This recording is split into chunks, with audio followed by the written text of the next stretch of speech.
Už letím. No. Snad nehoří. Letím, takhle lítá holu po mrtvici. No, hejte se. Není kam spěchat, jo. Co potřebujete? Jste ztráty a nálezy. Ano, to se tady správně. Vy jste něco ztratil? No, ztratil. Víte co, my jsme jeli na výlet. No. S rodinou. Ano. Vláčkem, děti, nějaký, že jo, manželka a tak dále. Ano. No a prostě vlakem na výlet. No a kam jste jeli? Na Karlštejn.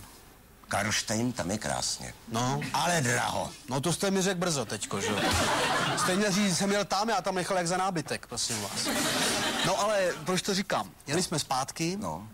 vrátili jsme se tak nějak domů, i ty děti nějaký. Všechny. No asi jo, nevím. Ale manželku jsem nenašel. No a kde myslíte, že jste ji ztratil? To já právě přesně nevím, protože na tom Karlštejně vím, že se mnou byla, jo, to mi ještě nosila piva. A pak na tom nádraží to už si nějak moc nepamatuju, jestli tam byla, nebyla. A kdy se to asi tak stalo? 14 dní zpátky, tak. No jo, no tak to je 14 dní. A jak vypadala? No běžná manželka, normálně. No počkejte, nějaký indicie, víte, třeba piha, jo, nebo mateřské znamínko, víte, já mám tak katalog, víte, to já se potom podle tohoto vyhledám tady. Abych jako věděl něco, třeba barva vlasů, no. No to, ona byla plešatá úplně. Ona nosila furt paruky nebo čepici, ne? No vidíte, to je hezký znamení, plešatých manželek těch je málo, no. Jo. No a co zuby, neměla zlatý zuby? Zlatý neměla určitě, to ne, ona neměla svoje žádný, ona měla vyndavací a mám pocit, že protože to platila pojišťovna zdravotní, tak myslím, že měla dřevěný ty zuby. No to je také hezký znamení, no dřevěný zuby to má málo kdo. No ona měla asi, no. No a barva očí třeba. To nemůžu, to si nepamatuju. Ona měla jedno svý, druhý měla skleněný, furt naříkala, že to stálo 800 a hovno na to vidí, takže nevím. Jak tak koukám, ta vaše manželka nebyla ona taková celá nějaká rozkládací? No, byla v podstatě, no, byla. Jako, ale hrozně hodná holka, mladá, no. To vždycky přišla domů a sundala tu paruku nebo tu čepici, že jo, a ty zuby do skleničky a oko do druhé skleničky, ruku si odepla, no. Taková opravdu pozorná. Říkám, miláčku, jsi unavený, jdeš rovnou hajat, mám si hajnout k tobě nebo spát vedle. Já říkám, zůstaň si tam a když tak mi jenom podej. Tak to musela být úplná idylka. No jo, tak... Hejte se, já se vám tady kouknu, hejte se, jestli jsme ji našli, jo, tak já ji tady v tomhletom katalogu, to je katalog, tak víte? se mrkněte, v tom katalogu já ji budu mít, jo. Ačkoliv tuhletu rozkladací, abych si pamatoval, že jo, to já bych udal i na náhradní díly, jako, že jo.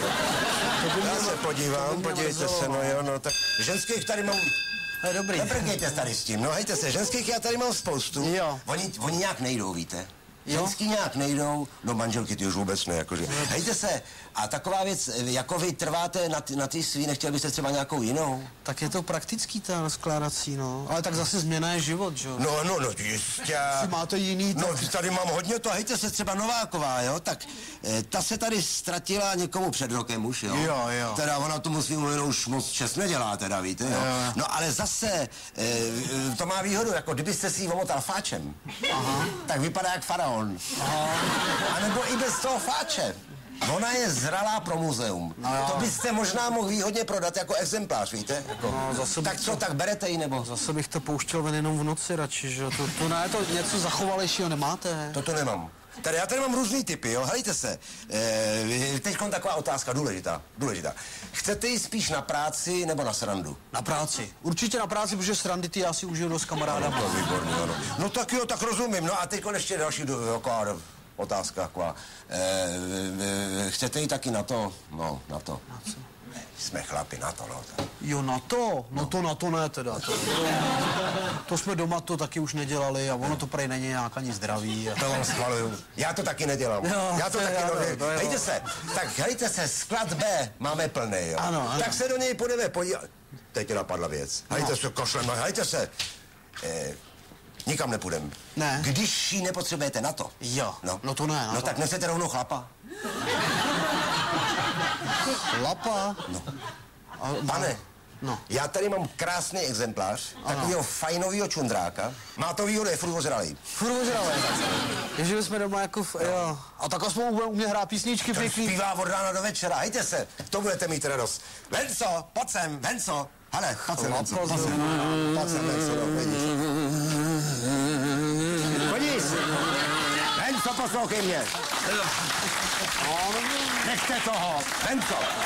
Venco. Tenhle ten pán si tě veme.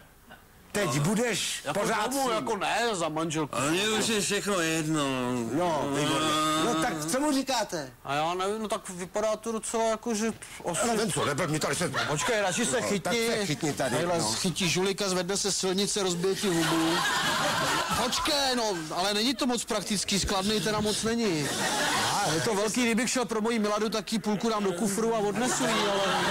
My jsme seriózní firma, pane, podívejte se, já vám Klencovi dám tady tenhle vercajk, jo. No a jak si s tím poradíte, zase budete mít skládačku. Tak jo, díky moc. Takový pucle, víte, si zde dělat. Děkuji, mějte se krásně. Venco. Tak pojď, Venco. Venco.